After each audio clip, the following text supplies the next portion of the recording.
Hi friends, welcome to our channel. ഇന്ന് നമുക്ക് ഇറച്ചിപ്പത്തിൽ ഉണ്ടാക്കുന്ന റെസിപ്പി നോക്കാം. അതിനായി 2 കിലോ ഉള്ളി, ഞാനിപ്പം കുറച്ചധികം ഇറച്ചിപ്പത്തിലാക്കുന്നുണ്ട്, അതുകൊണ്ട് 2 കിലോ ഉള്ളി, പിന്നെ കുറച്ച് പച്ചമുളക്, ഒരു പീസ് ഇഞ്ചി, പിന്നെ ചിക്കൻ. ഇതാണ് നമുക്ക് മെയിനായിട്ട് ആവശ്യമുള്ള സാധനങ്ങൾ. ചിക്കനിലേക്ക് ഉപ്പും മഞ്ഞൾപ്പൊടിയും മുളക് പൊടിയും ഇട്ട് വേവിക്കാൻ വെക്കുക. കുറച്ച് വെള്ളം ഒഴിച്ചിട്ട് വേവിക്കാൻ വെക്കുക. അപ്പോഴേക്കും നമുക്ക് ഇപ്പുറത്തെ അടുപ്പത്ത് ഒരു ചെരുവല്ല ഒരു പാത്രം അടുപ്പത്ത് വെച്ച് അത് നന്നായി ചൂടായി കഴിയുമ്പോൾ അതിലേക്ക് എണ്ണ ഒഴിച്ച് കൊടുക്കുക. എണ്ണ ഒഴിച്ച് കഴിഞ്ഞ് നമ്മൾ ഈ അരിഞ്ഞ് വെച്ച ഉള്ളി, ഞാൻ ഈ എന്താ പറയുക, ചെറുതായിട്ടാണ് മുറിച്ചിട്ടിരിക്കുന്നത്. ഈ ഉള്ളി ഈ പാത്രത്തിലേക്ക് എണ്ണ ചൂടാകുമ്പോൾ ഇട്ട് കൊടുക്കുക. എന്നിട്ട് നല്ലോണം വഴറ്റി കൊടുക്കുക. പിന്നെ നല്ലോണം പെട്ടെന്ന് വഴന്ന് വരാൻ വേണ്ടിയിട്ട് കുറച്ച് ഉപ്പ് ഇട്ട് കൊടുത്തിട്ട് വഴറ്റുക. എന്നിട്ട് മൂടി വെച്ച് നല്ലോണം ഇതാക്കുക.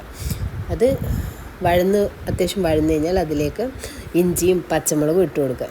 എന്നിട്ട് പിന്നെയും നല്ലോണം വഴന്ന് കൊടുക്കുക. അപ്പോഴേക്കും നമ്മളെ ഇറച്ചി ഇവിടെ വെന്തിട്ടുണ്ട് കേട്ടോ. എന്നിട്ടത് തുറന്ന് ചൂടാറാൻ വേണ്ടിയിട്ട് വെച്ചിന് ഇറച്ചി. എന്നപ്പോഴേക്കും ഈ ഇഞ്ചിയും പച്ചമുളകെല്ലാം ഇട്ട് ഒന്നും കൂടി ഇളക്കി അതിനെ ഒന്നും കൂടി മൂടി വെച്ച് വഴറ്റിയെടുക്കുക.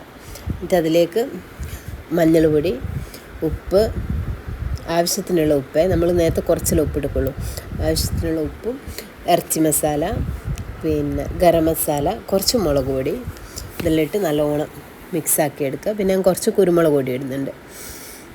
എന്നിട്ട് നല്ലോണം മിക്സാക്കി അതിലേക്ക് നമ്മൾ ഈ വേവിച്ച് വെച്ച ചിക്കൻ മിക്സീൻ്റെ ജാറിലിട്ടിട്ട് ഒരു ഓവറായിട്ട് അരയണ്ട, ഒന്ന് പൊടിച്ചെടുക്കുക. നല്ലോണം പൊടിച്ചെടുത്ത് നമ്മൾ ഈ ഉണ്ടാക്കി വെച്ച ഈ മിക്സ് നന്നായിട്ടൊന്ന് വഴന്നൊന്ന് മസാലേൻ്റെ പച്ചമണമെല്ലാം മാറി കഴിയുമ്പോൾ ഈ ഇറച്ചിയും കൂടി അതിലിട്ട് നല്ലോണം മിക്സാക്കി കൊടുക്കുക. എന്നിട്ട് അതിലേക്ക് നമ്മൾ നേരത്തെ വെച്ചിരിക്കുന്ന ഈ കറിവേപ്പിലയും മല്ലിച്ചപ്പും എല്ലാം ഇട്ട് ഒന്നും കൂടി മിക്സാക്കി കൊടുക്കുക. അന്നേരം നമ്മൾ ഈ ഇറച്ചിപ്പത്തിലുള്ള മസാലയുടെ റെഡിയായി.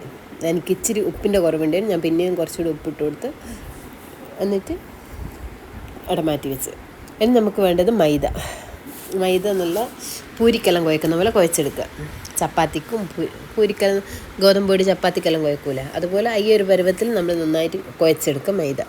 ഞാൻ ആ മൈദപ്പൊടിയിൽ കുറച്ച് മഞ്ഞൾ പൊടി ഇട്ടൊക്കെ എന്നിട്ട് ഇങ്ങനെ ബോളുകളാക്കി എടുക്കുക. എന്നിട്ട് അതിനെ പരത്തി പൊടിയിട്ട് പരത്തി ഈ ഇറച്ചിപ്പത്തലിൻ്റെ ഒരു സ്പൂണുണ്ട്, അത് വാങ്ങാൻ കിട്ടും. അങ്ങനത്തെ സ്പൂണിൽ കോരി ഇട്ട് ഇത് ഇങ്ങനെ മടക്കി ഈ കാണുന്ന പോലെ തന്നെ ഇങ്ങനെ മുറിച്ചെടുത്ത് സൈഡ് ഇങ്ങനെ മുറിച്ച് ഇങ്ങനെ ആക്കി എടുക്കും. എന്നിട്ട് അതിന് നല്ലോണം ചൂടായ എണ്ണയിലേക്ക് ഇതാണ് സ്പൂൺ, ഇറച്ചിപ്പത്തലിൻ്റെ സ്പൂൺ. അന്നേരം നല്ല ചൂടായ എണ്ണയിലേക്ക് ഇങ്ങനെ ഇട്ട് നല്ലോണം വറുത്ത് കോരിയെടുക്കുക. ഞാനിപ്പോൾ ഏകദേശം ഒരു 90-100 ഇറച്ചിപ്പത്തലിൻ്റെ അടുത്ത് ഇളക്കിക്ക്. നിങ്ങൾക്ക് ഈ വീഡിയോ ഇഷ്ടപ്പെട്ടാൽ ലൈക്ക് ചെയ്യുക, ഷെയർ ചെയ്യുക, സബ്സ്ക്രൈബ് ചെയ്യുക. Thank you.